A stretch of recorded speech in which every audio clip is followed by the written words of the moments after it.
Domestic violence case में अब physically appear होने की जरूरत नहीं है। विदेश में बैठे हुए भारतीयों के लिए ऑनरेबल सुप्रीम कोर्ट ने दी है लेटेस्ट जजमेंट। इस जजमेंट में ऑनरेबल सुप्रीम कोर्ट ने ये क्लियर किया कि जो पत्नियां डोमेस्टिक वायलेंस का केस फाइल करती हैं अपने पति के अगेंस्ट और अपने ससुराल वालों के अगेंस्ट, अब इस केस में पति को और उसकी फैमिली को पर्सनली कोर्ट में अपीयर होने की जरूरत नहीं है। नमस्कार, मैं advocate Sushil Kumar Munjal, welcome to my channel law aware. Honourable Supreme Court की एक लेटेस्ट जजमेंट आई है। इस जजमेंट में ऑनरेबल सुप्रीम कोर्ट ने ये क्लियर किया कि personal presence not required in domestic violence proceeding, जो कि पर्सनल अपीयरेंस है कोर्ट के सामने डोमेस्टिक वायलेंस केस में, अब वो जरूरी नहीं है, मैंडेटरी नहीं है, नेसेसरी नहीं है। तो इस जजमेंट के थ्रू ऑनरेबल सुप्रीम कोर्ट ने जो विदेश में बैठे भारतीय हैं उनकी पत्नी ने जो केस फाइल किए हुए हैं, या फिर किसी और स्टेट में जो रहते हैं पति, उनकी वाइफ अलग स्टेट में केस फाइल करती है, तो उनके लिए एक बड़ा ही रिलीफ ऑनरेबल सुप्रीम कोर्ट ने दिया है कि अब आपको बार बार कोर्ट में फिजिकली अपीयर होने की जरूरत नहीं है। तो आइए देखते हैं कि इस केस के फैक्ट्स क्या थे। कि इस केस में पति पत्नी की 2018 में शादी होती है और फिर 15-20 दिन बाद ही वो यूएस चले जाते हैं और लगभग 80 दिन यूएस में रहते हैं। और यूएस में वो इसलिए चले जाते हैं क्योंकि जो पति है वो पहले से ही यूएस में नौकरी कर रहा होता है, तो वाइफ को भी वो यूएस लेके शिफ्ट हो जाता है। और उस 80 दिन में जो यूएस में रहते हैं, तो उस बिटवीन भी जो पति ने क्लियर किया सुप्रीम कोर्ट के सामने, ये कहा कि पत्नी ने उसको वहां पर बहुत परेशान किया और पति ने 2 पुलिस कंप्लेंट भी फाइल की हुई थी जिसको उसको पति को मारा गया था।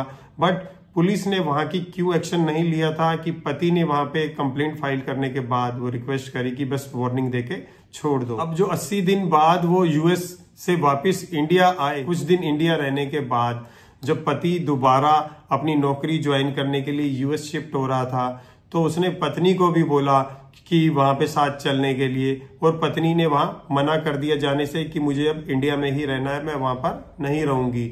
और पत्नी अपनी ससुराल में ही, मतलब हस्बैंड की मदर के साथ ही वहां पे उस घर में रहने लगी और पति यूएस चला गया। जैसे ही पति यूएस शिफ्ट हुआ, उसके कुछ दिन बाद ही वाइफ ने मल्टीपल प्रोसीडिंग्स अपने पति के अगेंस्ट स्टार्ट कर दी।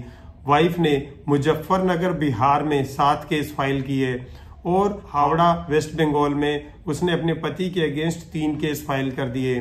और उधर से उसने अपनी मदर इन लॉ को भी परेशान करना शुरू कर दिया और एलिगेशन लगाने शुरू कर दिए, जिससे उसकी मदर ने वहां से घर खाली कर दिया और वो अलग अकोमोडेशन में चली गई।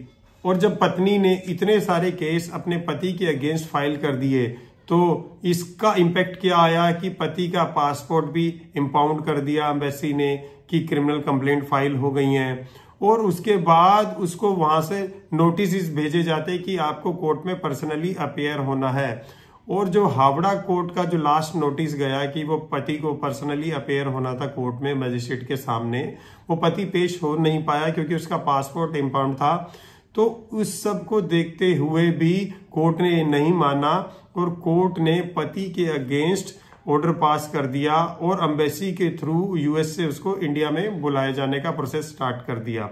अब इस सब को देखते हुए जो पति की बहन थी, जो मतलब हस्बैंड की बहन थी, वो यहाँ इंडिया में रह रही थी और उसने अपने भाई के बेस पर यहाँ हाई कोर्ट में केस फाइल किया और उस ऑर्डर को क्वैश कराने के लिए। बट अनफॉर्चुनेटली हाई कोर्ट ने भी वही किया जो डिस्ट्रिक्ट कोर्ट ने किया और उसको सुनने से मना कर दिया और बोला कि जो ऑर्डर पास हुआ है हस्बैंड के अगेंस्ट बिल्कुल सही है, डोमेस्टिक वायलेंस प्रोसीडिंग में उसको आना पड़ेगा। अब ये मामला पहुंचा सुप्रीम कोर्ट। अब सुप्रीम कोर्ट के सामने एक ये मेन क्वेश्चन था, जो डोमेस्टिक वायलेंस की प्रोसीडिंग है ये क्वासी क्रिमिनल प्रोसीडिंग है, ये पूरी प्योरली क्रिमिनल नहीं है। देखो क्वासी क्रिमिनल क्या होता है कि क्वासी क्रिमिनल में जो सिविल प्रोसीडिंग चलती है और उसका जो प्रोसीजर है उसमें जो फॉलो होता है वो क्रिमिनल वाला होता है, तो इसीलिए इसको क्वासी क्रिमिनल कहा जाता है।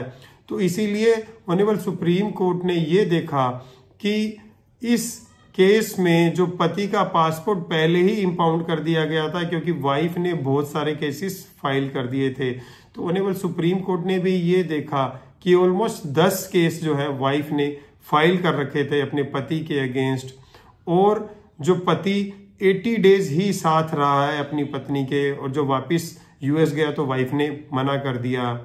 और पति ने ये भी कहा कि जो मेरा पासपोर्ट जो था इम्पाउंड हो गया था क्योंकि वाइफ ने बहुत सारे मेरे अगेंस्ट क्रिमिनल केस फाइल कर दिए थे, इसलिए मैं अपीयर नहीं हो सकता था।